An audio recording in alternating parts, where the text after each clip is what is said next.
ایک مرتبہ کا واقعہ ہے کہ ایک عیسائی لڑکی تھی جو بغداد میں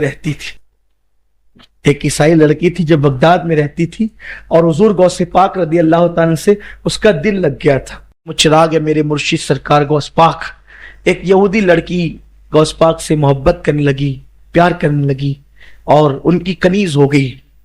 اتفاق سے اس کی شادی کے دن آئے تو اس نے اپنے ابا سے کہا کہ میری شادی کے دن غوث پاک کو بھی دعوت دینا, غوث پاک بھی تشریف لائیں گے. کہا ٹھیک ہے, دعوت دیں گے. اب وہ تھے سب عیسائی. غوث پاک کو کہا کہ حضرت میری بیٹی آپ کی کنیز آپ سے محبت کرتی ہے, ہم عیسائی لوگ ہیں, لیکن آپ دعوت میں ہمارے آئیں گے. غوث پاک نے کہا کہ ٹھیک ہے, انشاءاللہ وقت پہ دیکھا جائے گا. پھر وہ بارات نکلی. بغداد آنا تھا بارات نے. اب جب بارات نکلی تو رستے میں ڈاکوؤں نے اس کو قتل کر دیا, دولہے کو ہی قتل کر دیا. تب بارات کی بجائے جنازہ آ گیا. جب جنازہ آیا تو اس کی تو خوشیاں لٹ گئی, مسائل ہو گئے. اللہ اکبر.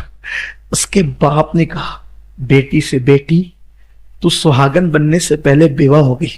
اس نے کہا ایسا نہیں ہو سکتا. ایسا نہیں ہو سکتا. کہا بیٹی اس کا جنازہ آ رہا ہے تیرے ہونے والے شوہر کا, اس کی گردن کاٹ لی گئی, اس کی روح نکلا. ایسا نہیں ہو سکتا, میں غوث پاک کی کنیز ہوں, میرے گھر سے خوشیاں کبھی روٹ نہیں سکتی, میں غوث پاک کی کنیز ہوں. مصیبت میرے دروازے پہ آ نہیں سکتی, میں غوث پاک کی کنیز. کہا بیٹی وہ مر گیا ہے. اس کا باپ نہیں جانتا تھا غوث پاک کی شان کیا ہے. کہا کچھ بھی کرو, وہ جنازہ ابھی اٹھانا نہیں جب تک کہ میں مدرسہ قادریہ اور خانقاہ قادریہ میں حاضری دے کر کے نہ آؤں. تو کہا بیٹی وہ مر گیا, اس کی آخری صورت دیکھ لے. کہا نہیں, جب تک غوث پاک کی خانقاہ میں نہ جاؤں اس وقت تک کہ میرے ہونے والے شوہر کا جنازہ نہ اٹھایا جائے. اس کے بعد اس کو لے جایا گیا, خانقاہ میں گئی. مدرسہ قادریہ میں میرے مرشد غوث پاک درس دے رہے تھے, قدموں پہ گر گئی. کہنے لگی مرشد میں نے تو محبت آپ سے کی ہے, میں نے تو الفت آپ سے کی. یہ اور بات ہے, میرا مذہب عیسائی ہے, لیکن پیارے تو زہرا کا لال ہے, تیرے یہاں مذہب نہیں دیکھا جاتا, تیرے یہاں تو سب کو نوازا جاتا ہے. کہا ہوا کیا؟ کہا کہ خوشیوں کی سوگات آنے سے پہلے روٹ گئی, باہر سے پہلے خزاں آ گئی, گھر بسنے سے پہلے اجڑ گیا, اور وہ بھی تیرے کہلانے والی ہوں, تیری کنیز کہلانے والی ہوں. میرے مرشد غوث پاک کرم کی نظر فرمائے. غوث پاک نے کہا چلو. جب گئے تو دیکھا کہ گردن کٹی ہوئی ہے, دولہا پڑا ہوا ہے. میرے مرشد نے گردن جوڑی اور کہا کم باذن اللہ. دیکھا تو وہ زندہ ہو گیا. کہا جا پھر اپنا گھر بسا لے. وہ اس کا کیا گھر بسا, کئیوں کے دل کی دنیا بس گئی. انہوں نے کہا اب شادی بعد میں رچے گی, پہلے تو ایمان کی رمق رچے گی. اور وہ سارے عیسائی کلمہ پڑھ کے مسلمان ہو. یہ ہے غوث پاک کی شان. اس لیے غوث پاک کی محبت کا ماحول گھر میں پیدا کرو.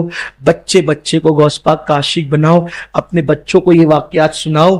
اپنے بچوں کے ہاتھوں میں غوث پاک کا دامن پکڑاؤ.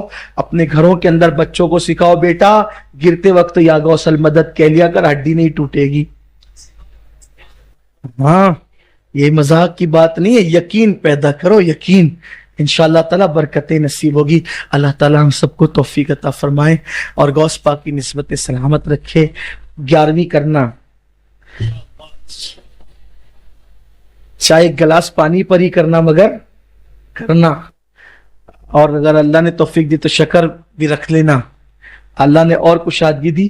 میں نے دیکھا جن کے یہاں ہر مہینے پابندی سے 11ویں ہوتی ہے مصیبتیں بھاگ جاتی ہیں, کیونکہ ہر مہینے غوث پاک, بلکہ ہر مہینے کیا یار روز غوث پاک کا نام لیا کرو, ان کی برکتیں نصیب ہوگی. اللہ تعالیٰ میرے مرشد غوث پاک کی برکتیں نصیب فرمائے.